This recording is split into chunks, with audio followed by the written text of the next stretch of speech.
The people of Egypt had many gods: the sun, the moon, the Nile River, and many others. They thought that some animals were holy, such as cows and crocodiles. The Egyptians worshipped the sun, the moon, and the Nile River, the things that God had made, instead of God the Creator. The Egyptians had rebelled against the one true God.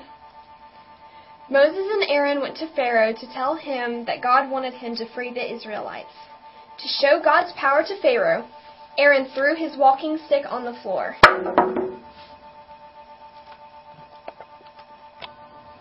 And it turned into a snake. Then Pharaoh's magicians threw their walking sticks on the floor, and they also turned into snakes. But Aaron's snake ate up their snakes.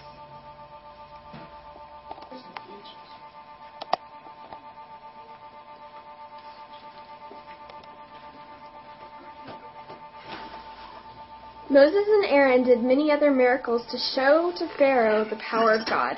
But Pharaoh was very stubborn. Pharaoh would not humble himself before the God of Moses and the Israelites. Pharaoh wanted to be the only one to rule his people. Then God began sending plagues to the land of Egypt. All the water turned into blood, including the Nile River which they worshipped. God also sent many other plagues throughout the land. God sent one after another. God sent a plague of frogs to invade all of Egypt.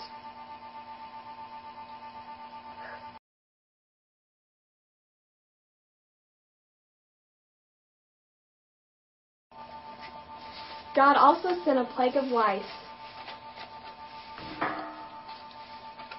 a plague of flies,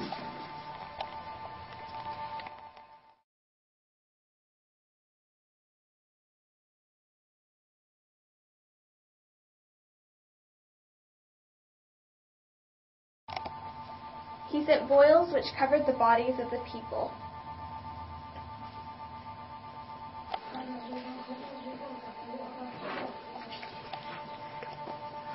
He sent hail which destroyed their crops.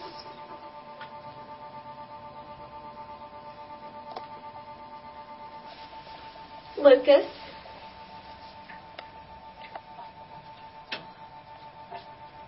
And he sent pitch darkness which covered the land of the Egyptians.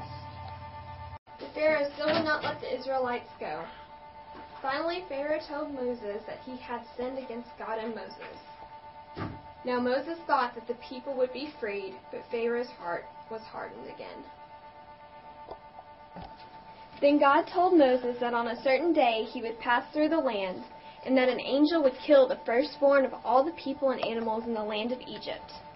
God told Moses to instruct each household of the Israelites to kill a lamb or a goat.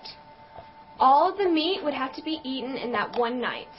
If there were not enough people in a house to eat all of it, then 2 houses could share one animal. This animal had to be the firstborn of its mother. This animal could not have any cuts or bruises, and it could not have any broken bones. On the appointed day, all the Israelites were to kill the animal. Then they would take some of the blood and put the blood of the lamb or goat on the outside of the doorposts and over the door of their houses.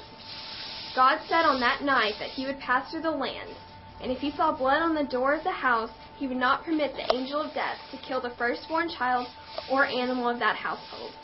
The blood on the door showed that an animal had been killed as a substitute for the firstborn. Every house that had the blood on the doorpost would be saved from God's judgment. On the appointed night, God passed through that place. All of the Israelites followed God's instructions, and none of their family or animals died. God never forgets his promises. When he saw the blood on the doorpost of a Hebrew house, he passed by that house. But that night there was a death in every Egyptian household, including Pharaoh's. Pharaoh was defeated and told Moses to take the Israelites and leave Egypt, and to go worship their God. Satan was not able to stop God's plan.